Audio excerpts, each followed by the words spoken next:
Friends, इस video में हम लोग class 9th lesson lines and angle subject mathematics exercise 6.2 का बेसिक अध्ययन करेंगे। बेसिक अध्ययन में है क्या कि parallel lines and transversal line. अब पैरेलल लाइंस और ट्रांसवर्सल लाइन को हमें अध्ययन करना है, तो पहले हम देख लेते हैं ट्रांसवर्सल लाइन क्या होता है। यहाँ पर देखिए कि ट्रांसवर्सल लाइन, इफ ये line intersect two or more lines at distinct point is called transversal line. मतलब कोई एक लाइन ऐसा हो जो दो या दो से अधिक लाइनों को किसी डिस्टिंक्ट मतलब अलग अलग पॉइंटों पर इंटरसेक्ट करे, यानी उसको प्रतिच्छेद करे, तो वो लाइन जो होता है वो ट्रांसवर्सल कहलाता है। जैसे यहाँ पर देखिए एक लाइन एम है और दूसरा लाइन एन है, इस पर एक ट्रांसवर्सल ये यल जो है ये ट्रांसवर्सल कहलाता है, क्योंकि यल जो है वो एक पॉइंट यहाँ पर एम को और यहाँ पर एन को इंटरसेक्ट करता है, इसलिए ये जो लाइन होगा ये ट्रांसवर्सल लाइन कहलाता है, लाइन एम और एन का। ठीक है, इसके बाद देखिए अब इसमें बताया क्या गया है करस्पॉन्डिंग एंगल्स क्या होता है। एंगल 1 एंड एंगल 5, यानी कि एंगल 1 एंड एंगल 5, और angle 2 and angle 6, angle 4 and 8 और 3 एंड 7।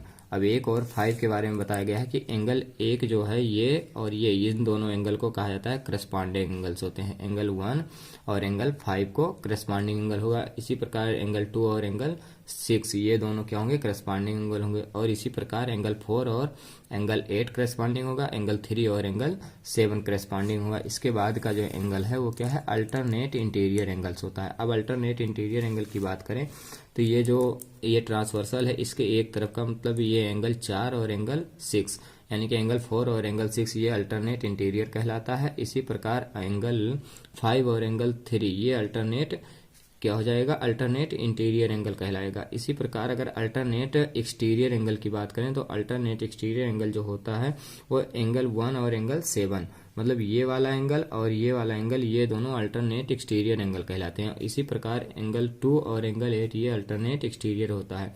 इसके बाद एक बात और है कि interior angle on the same side of transversal, interior angle on the same side of transversal, तो इसको कहते हैं एंगल 4 और एंगल 5 को। ये इंटीरियर एंगल है किसी सेम साइड का, यानी कि ट्रांसवर्सल के एक साइड का। इसी प्रकार ये इस प्रकार इस तरफ है तो एंगल 3 एंड एंगल 6 ये हो जाएगा हमारा इंटीरियर एंगल।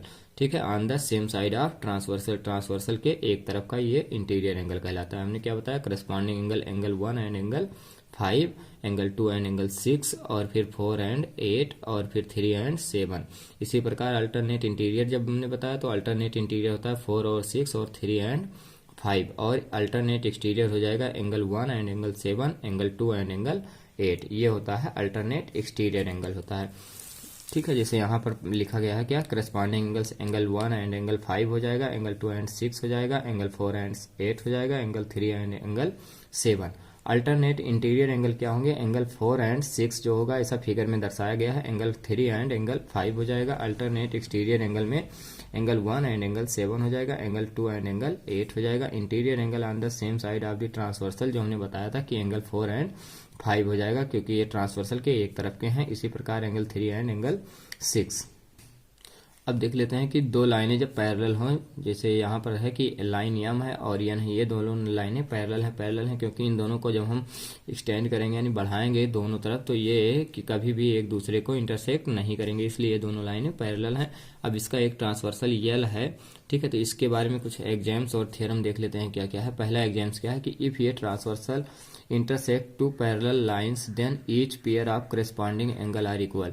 कहने का मतलब क्या है कि यदि कोई ट्रांसवर्सल किसी दो पैरेलल लाइन को जब इंटरसेक्ट करता है तो करस्पॉन्डिंग एंगल जो बनते हैं वो इक्वल होते हैं। जैसे यहाँ पर करस्पॉन्डिंग एंगल की बात करें, अभी हमने बताया था कि एंगल 1 और एंगल 5 ये करस्पॉन्डिंग एंगल होता है, एंगल 2 और एंगल 6 हो जाएगा, एंगल 3 और 7, एंगल 4 और 8 ये करस्पॉन्डिंग एंगल हैं। ठीक है, अब करस्पॉन्डिंग एंगल होता क्या है, इक्वल होता है। कब इक्वल होगा, जब कोई ट्रांसवर्सल किन्हीं दो पैरेलल लाइन को इंटरसेक्ट करेगा, तब के लिए कंडीशन है कि अगर कोई ट्रांसवर्सल किन्हीं दो पैरेलल लाइन को अगर इंटरसेक्ट करता है तो जो करस्पॉन्डिंग एंगल होते हैं वो इक्वल होते हैं। अब करस्पॉन्डिंग एंगल हमने बता दिया कि एंगल 1 और 5 हो गया, और एंगल 2 एंड 6 हो गया, एंगल 3 7 हो गया, एंगल 4 और 8 हो गया। दूसरा एग्जाम्स क्या कहता है कि इफ ये transversal intersect two lines and each pair of corresponding angles are equal then the two lines are parallel। अब क्या कह दिया कि यदि कोई ट्रांसवर्सल किन्हीं दो लाइनों को इंटरसेक्ट करता है, उसी का अपोजिट है पहले वाले एग्जाम्स का कि यदि कोई ट्रांसवर्सल किन्हीं दो लाइनों को इंटरसेक्ट करता है और करस्पॉन्डिंग एंगल जो दिया हुआ है वो इक्वल अगर है, तो ये दो लाइनें जो यम और यन है जिनको ये ट्रांसवर्सल इंटरसेक्ट करता था, ये दो लाइनें पैरेलल लाइंस होते हैं। ठीक है, इसके बाद एक थ्योरम है हमारा कि इफ ये transversal intersect two parallel lines then each pair of alternate interior angle is equal. If ये transversal intersect two parallel lines then each pair of alternate interior angles is equal. ठीक है, यदि कोई transversal किन्हीं दो parallel line को अगर intersect करता है तो जो अल्टरनेट इंटीरियर एंगल होते हैं वो इक्वल होते हैं। जैसे यहाँ पर देखिए अल्टरनेट इंटीरियर के बारे में मैंने बताया था कि एंगल 4 और 6 ये होता है अल्टरनेट इंटीरियर, इसी प्रकार 3 एंड 5 ये हो जाएगा अल्टरनेट इंटीरियर। तो थ्योरम जो फर्स्ट है वो क्या कहता है कि यदि कोई ट्रांसवर्सल किन्हीं दो पैरेलल लाइन को इंटरसेक्ट करता है तो जो अल्टरनेट इंटीरियर एंगल होते हैं वो इक्वल होते हैं। तो यहाँ पर एंगल 4 एंड एंगल 6 इक्वल होगा क्योंकि जो यम और यन है ये पैरेलल लाइंस हैं। ठीक है, दूसरा थ्योरम क्या कहता है कि इफ ये transversal intersect two lines such that ये pair of alternate interior angles is equal then the two lines are parallel. इसका मतलब क्या है, ये पहले वाले थ्योरम का अपोजिट है कि इफ ये ट्रांसवर्सल इंटरसेक्ट टू लाइंस, मतलब कोई ट्रांसवर्सल यदि किन्हीं दो लाइनों को इंटरसेक्ट करता है तो जो और अल्टरनेट इंटीरियर एंगल्स हैं वो इक्वल हैं, तो वो जो लाइनें हैं दोनों लाइनों वो पैरेलल होंगी। ठीक है, जैसे यहाँ पर कह के दिया कि यदि कोई ट्रांसवर्सल किन्हीं दो लाइन यम और यन को इंटरसेक्ट करता है और अल्टरनेट इंटीरियर एंगल के बारे में बता दिया कि ये दोनों एंगल इक्वल हैं और ये इक्वल है, तो ये जो लाइनें हैं ये लाइनें आपस में पैरेलल होंगी। ठीक है, ये थ्योरम हमारा दूसरा था। इसी प्रकार तीसरा थ्योरम क्या कहता है कि इफ ये transversal intersect two parallel lines then each pair of interior angles on the same side of the transversal is supplementary. इसका मतलब क्या है कि इफ ये ट्रांसवर्सल इंटरसेक्ट, यदि कोई ट्रांसवर्सल किन्हीं दो पैरेलल लाइन को अगर इंटरसेक्ट करता है तो then each pair of interior angle on the same side, मतलब ईच पेयर जो जितने भी पेयर होंगे ट्रांसवर्सल के एक साइड का वो सप्लीमेंट्री होते हैं, मतलब उन दोनों का सम क्या होता है 180 डिग्री होता है। जैसे यहाँ पर देखिए इस क्या है interior angle on the same side of transversal, तो इंटीरियर जैसे इसमें क्या बताया गया था कि इफ ये transversal intersect two parallel lines then each pair of interior angle on the same side of the transversal, मतलब ये हो गया हमारा ट्रांसवर्सल और ये दो लाइनें हैं जो क्या है पैरेलल है, इसको इंटरसेक्ट करता है ट्रांसवर्सल यल।